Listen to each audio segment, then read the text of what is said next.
Hey there everybody, just going to give you a quick video tutorial here on how to navigate the AARC Connect system for our board members.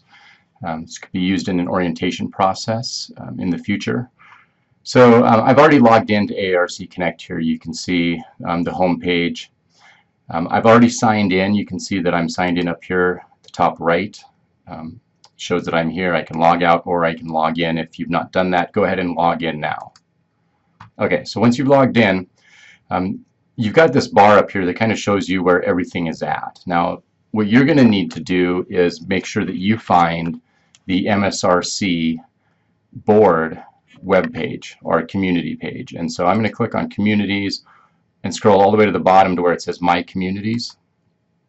At that point, it's going to pull up all the communities that you are subscribed to.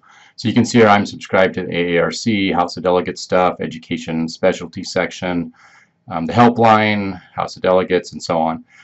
So here you've got two Montana Society communities. One of them is for a blog for the entire society, every member that's in our state. That is not a discussion group. It's simply a blog and cannot be used as a discussion group. So do not select that one. You want to select the one that says Montana Society Board. This one is the discussion group where we post attachments as well as discussions pertaining to any motions that are maybe up for voting, as well as minutes, bylaws, you name it, we're going to put it on the board, and that's where you're going to find it. So I'm going to click right in here into Montana Society Board, and that brings you to our Montana Society Board homepage, if you will, for our discussion. Again, up here you kind of have sort of in the middle, top middle of the page, you have a couple different sections of where you can navigate to. The page itself starts up with the latest discussion posts. So these are the most recent discussion posts that have been active. And then over here on the right, this column is the latest files that have been shared. So what are the latest attachments that have been included?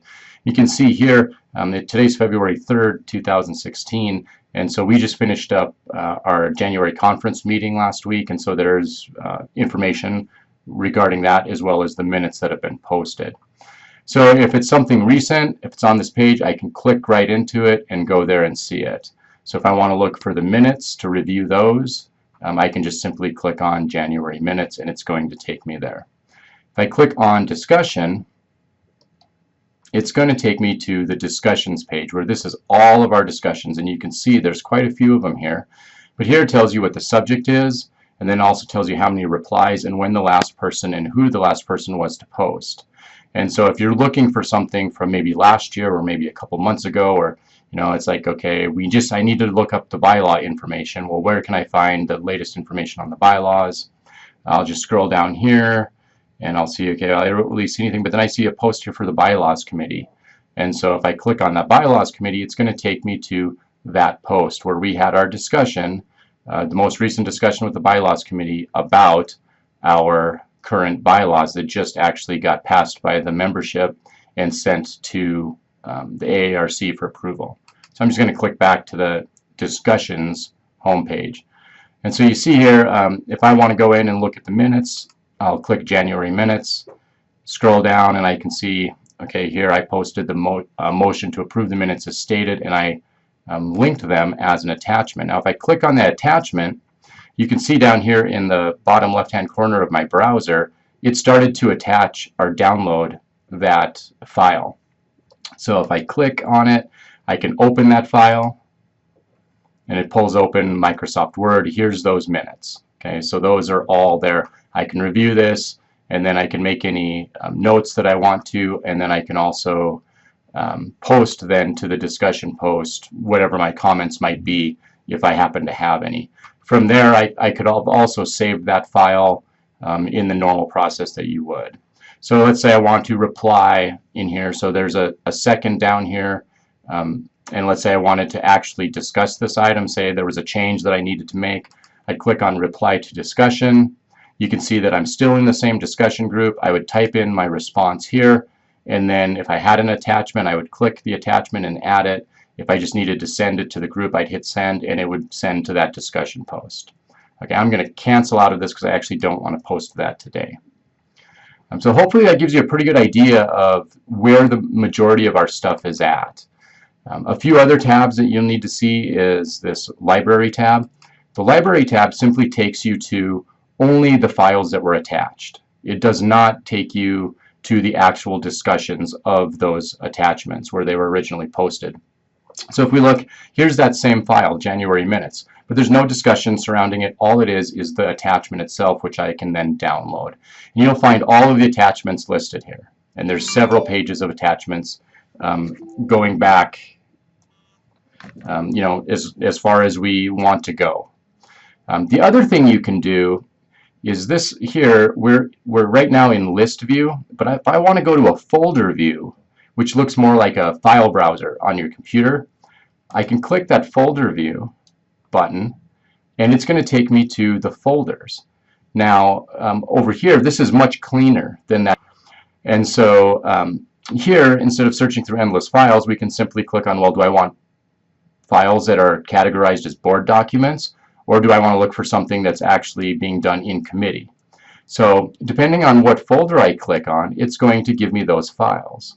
So here, these are all the files under Montana Society Board. You can see a bunch of them are listed. These ones actually do not have a home yet. These have been recently added, but they were not included in a subfolder. So at some point, I'll go through here and clean this up, and I'll say, well, December minutes, that needs to go under board documents, and I'll move those over. Only your administrator of the Connect site can do that. If you're looking for board minutes and it's not under board documents, maybe it just hasn't been moved over yet and it's under this folder contents. So whatever you've got selected on the left, if you look at the column on the right, it is going to tell you what's in that folder. If I click on board documents, here I can see I've got meeting agendas, meeting minutes, and forms as my subfolder. So if I click on meeting minutes, now over here on the right, it shows me all of those meeting minutes, and that's where we're going to archive some of the older data that we have. Under committees, here you can see I have a subfolder for all my different committees, and that's going to allow you to very quickly find information that is pertaining to just that committee. So let's say you wanted to look for the bylaws, but you didn't want to scroll through 5 pages of discussion posts or library documents to find it. Come here into folder view, click on your bylaws committees, and here's all of the documents that have been attached and stored under the bylaws committee folder. If I ever want to switch back and go out of the subfolder view, I can just click over here on the list view. And if I click on that list button, it will take me back to the list view. Okay, so here I am back there again. Now if I want to look and see who's part of this group, the Montana Society Board is set up so that only board members can access this information.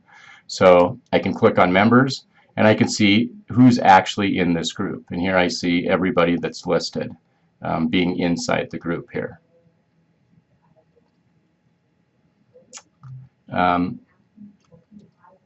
There's a few other things I can do from this, like if the administrator can add people to the group, remove people to the group, and as we have board elections from year to year, then we do that. We'll go from, I'll remove certain people and I'll add certain people in.